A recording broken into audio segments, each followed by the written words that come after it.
मोदी जी शपथ ग्रहण कर पाएंगे या नहीं। और अगर 8 जून को शपथ ग्रहण मोदी जी करते हैं तो क्या 3 महीने के भीतर एनडीए सरकार टूट जाएगी।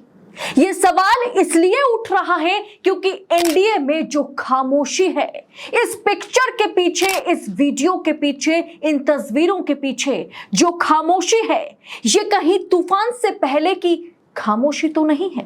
क्योंकि एनडीए का कभी भी चकनाचूर एनडीए सरकार हो सकती है और उसके पीछे ये शख्स यानी नीतीश कुमार, ये नेता वजह बन सकते हैं।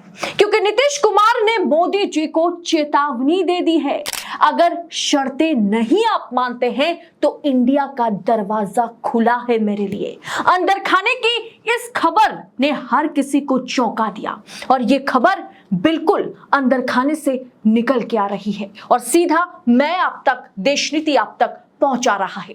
तो आगे इस रिपोर्ट पर इन डिटेल चर्चा करेंगे, बात करेंगे कि आखिर नरेंद्र मोदी के आगे नीतीश कुमार ने क्या शर्तें रखी हैं और नरेंद्र मोदी को क्या चेतावनी दी है। तो वीडियो को आखिर तक देखिएगा। नमस्कार, स्वागत है आप सभी का देश नीति पर।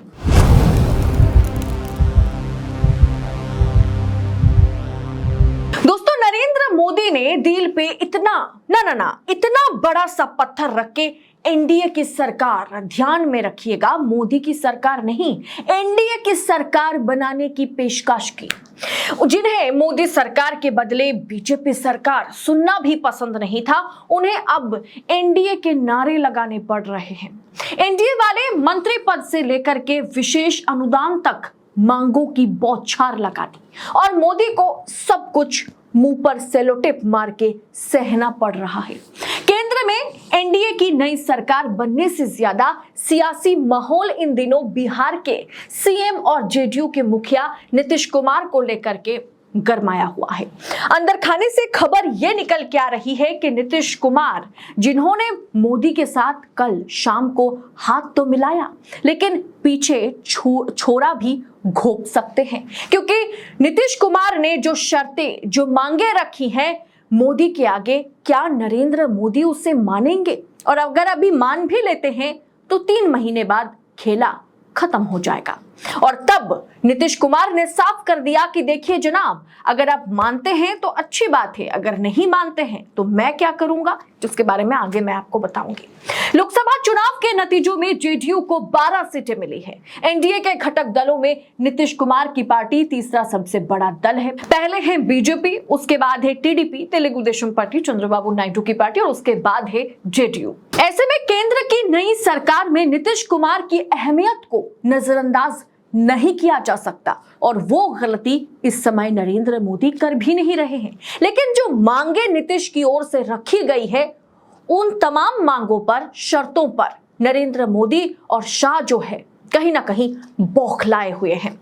सियासी अनुमान लगाए जा रहे हैं कि नरेंद्र मोदी के सामने नीतीश कुमार केंद्रीय मंत्रिमंडल में अहम मंत्रालयों सहित बिहार के लिए आर्थिक और दूसरी राहत संबंधी मांगे रखी है।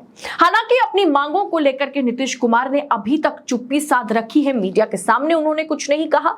लेकिन ये खबर निकल के आ रही है, बिल्कुल बीजेपी की कोर कमेटी से ये खबर बाहर निकल के आ रही है कि नीतीश कुमार ने जो मांगे रखी है उसने मोदी और शाह की नींदें उड़ा के रख दी है। आइए समझते हैं कि नीतीश कुमार की इस खामोशी का राज क्या है, या जो एनडीए में खामोशी फिलहाल देखी जा रही है। ये इन तस्वीरों में बहुत अच्छे से सबने एक दूसरे के साथ हाथ तो मिलाया, नरेंद्र मोदी के साथ गले भी मिले, गले भी लगे, लेकिन इन तमाम तस्वीरों के पीछे सच्चाई कुछ और है। नीतीश कुमार बुधवार को दिल्ली पहुंचे और एनडीए की बैठक में शाम को हिस्सा भी लिए। इसके बाद मीडिया में खबरें आई कि नीतीश कुमार ने अपनी पार्टी के लिए कम से कम 3 मंत्री पदों की मांग की है, जिसमें से एक रेल मंत्रालय है, दूसरा रक्षा मंत्रालय है। जेडीयू के अंदरूनी सूत्रों ने बताया कि वैसे तो नीतीश कुमार के मन की बात जो है उसे पढ़ना बेहद मुश्किल है, लेकिन माना जा रहा है कि वो अपने हर तीसरे चौथे सांसद के लिए एक मंत्री पद की मांग रख रहे हैं। जेडीयू से जुड़े एक सूत्रों ने यह भी बताया अगर नीतीश कुमार की मांगे पूरी नहीं की जाती है, अगर नीतीश कुमार ने जो मांगे रखी हैं, जो शर्तें रखी हैं, उसे अगर नरेंद्र मोदी नजरअंदाज करते हैं तो नीतीश कुमार फिर एक बार पलटी मार सकते हैं। और उन्होंने इसी के बारे में नरेंद्र मोदी को चिताया। उन्होंने बताया कि नरेंद्र मोदी के साथ नीतीश के बहुत ही कट दोस्तों नीतीश कुमार के और जेडीयू के बहुत ही करीबी माने जाने वाले नेता ने दरअसल नवभारत टाइम्स को बताया कि प्रधानमंत्री नरेंद्र मोदी के साथ नीतीश के बहुत ही मधुर संबंध तो नहीं है, दोनों में रिश्ते जो है वो कड़वा है। और ऐसे में इस बात की कतई संभावना नहीं है कि नीतीश कुमार केंद्र के साथ सौदेबाजी में कंप्रोमाइज करेंगे। यानी इस बैठक और तस्वीरों की पीछे ये जो तस्वीरें, ये जो वीडियो कल सोशल मीडिया पर बीजेपी की ओर से, एनडीए की ओर से, अब तो बीजेपी नहीं एनडीए की बात की जा रही है, जिस एनडीए की ओर से चलाया गया है, एएनआई की ओर से चलाया गया है, इन तस्वीरों के पीछे की सच्चाई दोस्तों कुछ और ही है। नीतीश कुमार से जुड़े एक बेहद करीबी नेता ने यह भी बतलाया कि अगर नीतीश कुमार की मांगे नहीं पूरी की जाती है तो नीतीश कुमार इंडिया का हाथ थाम सकते हैं। अंदर खाने से यह खबर आ रही है कि अगर मोदी जी 3 मंत्री पद नीतीश की पार्टी को नहीं देते हैं तो पलटू चाचा इंडिया का रुख करने में 2 बार नहीं सोचेंगे।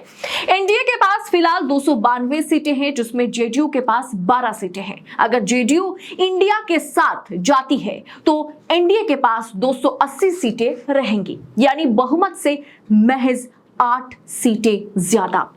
ऐसे में बीजेपी के लिए, ऐसे में नरेंद्र मोदी के लिए यह समीकरण को बनाकर रखना आसान नहीं है। इसीलिए कहा जा रहा है कि नरेंद्र मोदी जो तीसरी बार के लिए प्रधानमंत्री का 8 जून को शपथ शनिवार को लेंगे, वो महज 3 या 2 महीने के मेहमान हैं। 3 महीने के मेहमान के तौर पर वो प्रधानमंत्री का आसन ग्रहण करेंगे और उसके बाद उनका भी हाल अडवाणी, मुरली मनोहर जोशी जैसा हो सकता है।